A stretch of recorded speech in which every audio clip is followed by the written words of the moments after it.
Japan में ना एक ऐसा गहरा राज छिपा है जो एक लंबे और खुशहाल जीवन का वादा करता है। तो चलिए आज उसी राज को खोलते हैं और इकिगाई के सिद्धांत को समझने की कोशिश करते हैं। यही वो सवाल है जो आज हमारी इस खोज की वजह है। आखिर लंबी उम्र का वो कौन सा सीक्रेट है जो सदियों से इन लोगों के पास महफूज है। दुनिया में आप जानते हैं 5 ऐसी खास जगहें हैं जिन्हें ब्लू जोन कहते हैं। यहाँ के लोग सबसे लंबी और सबसे सेहतमंद जिंदगी जीते हैं। और इन सब में से जापान का ओकिनावा द्वीप आज हमारे लिए सबसे खास है, क्योंकि यहीं से हमें वो रहस्यमयी चाबी मिलने वाली है। तो आखिर ओकिनावा के लोग ऐसा करते क्या हैं जो उन्हें इतना खास बनाता है? कमाल की बात है कि इसका जवाब सिर्फ एक लेकिन बहुत ही शक्तिशाली शब्द में छिपा है। और ये शब्द है इकिगाई। इसका सीधा सा मतलब है जीने की वजह, मतलब वो मकसद जो किसी को भी हर सुबह बिस्तर से उठने की प्रेरणा दे।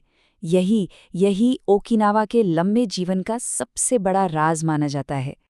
अब ये जो वेन डायग्राम है ना, ये इकिगाई को समझने का एक तरह का नक्शा है। ये 4 आसान से सवालों के जवाब पर टिका है। किसी इंसान को क्या करना पसंद है, वो किस काम में माहिर है, दुनिया को किस चीज़ की ज़रूरत है और उसे किस काम के लिए पैसे मिल सकते हैं। जहाँ ये चारों बातें आकर मिलती है ना, बस वही जगह किसी का इकिगाई होती है। और सबसे खूबसूरत बात जानते हैं क्या है? कि ये कॉन्सेप्ट सबके लिए है। हर किसी के अंदर एक इकिगाई होता है, बस उसे थोड़ा सब्र से खोजने की जरूरत पड़ती है।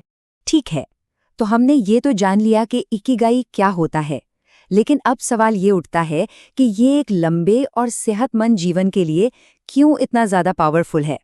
बड़ी दिलचस्प बात है कि पश्चिम में विक्टर फ्रैंकल की लोगोथेरेपी भी कुछ इसी विचार पर आधारित है।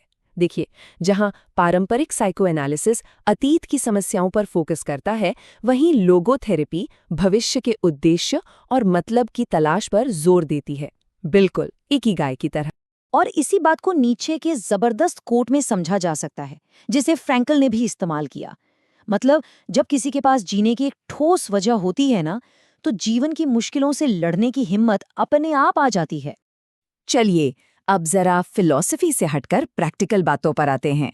अपने इकिगाई को असलियत में जीने का एक तरीका है फ्लो की अवस्था को पाना।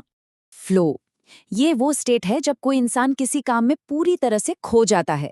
ये तब होता है जब चुनौती और काबिलियत का एकदम सही मेल हो। ना तो काम इतना आसान हो कि बोरियत होने लगे, और न ही इतना मुश्किल कि घबराहट हो जाए। आज की दुनिया में ध्यान का भटकना बहुत आम बात है, इसलिए फ्लो तक पहुंचने का एक सीधा सा रास्ता है सिंगल टास्किंग। एक वक्त में सिर्फ एक काम पर ध्यान लगाने से न सिर्फ काम बेहतर होता है, बल्कि मन में शांति और कंट्रोल की भावना भी आती है, जो फ्लो की स्टेट में जाने के लिए बहुत जरूरी है। तो अब चलिए उन रोजमर्रा की आदतों पर भी एक नजर डालते हैं जो एक ऐसा माहौल बनाती हैं जहां इकिगाई फल फूल सकता है। ओकिनावा का एक बहुत ही सरल नियम है हारा हाची बू। इसका मतलब है कि अपना पेट सिर्फ 80% तक ही भरें, पूरा नहीं। खाने में ये छोटा सा कंट्रोल लंबी उम्र के लिए एक बहुत बड़ा फैक्टर माना जाता है। एक और कमाल का राज है मोआई। ये असल में दोस्तों का एक सोशल सपोर्ट ग्रुप होता है जो जिंदगी भर एक दूसरे का साथ देता है। ये जो मजबूत सामाजिक रिश्ते और अपनेपन की भावना है ना, ये लंबी उम्र के लिए बेहद जरूरी है। तो असली बात ये है कि इकिगाई अकेले काम नहीं करता। ये एक पूरी जीवन शैली का हिस्सा है, जिसमें गहरी दोस्ती, हल्का खाना, पूरी नींद, रोज थोड़ा बहुत चलना फिरना और जिंदगी के लिए एक पॉजिटिव नजरिया, ये सब कुछ शामिल है। ये सब मिलकर ही एक लंबे और खुशहाल जीवन की नींव रखते हैं। और इन सारी बातों का सार ओगिमी की एक 100 साल की महिला का ये गीत कितने खूबसूरत तरीके से बताता है। खाना, दोस्ती और जिंदगी के हर पल का आनंद लेना। और आखिर में एक सवाल जो हम सबको खुद से पूछना चाहिए, किसी की अपनी इकिगाई क्या है? वो कौन सी वजह है जो किसी को भी कल सुबह उठने के लिए प्रेरित कर सकती है? असल में यही सवाल इकिगाई के दर्शन का दिल है।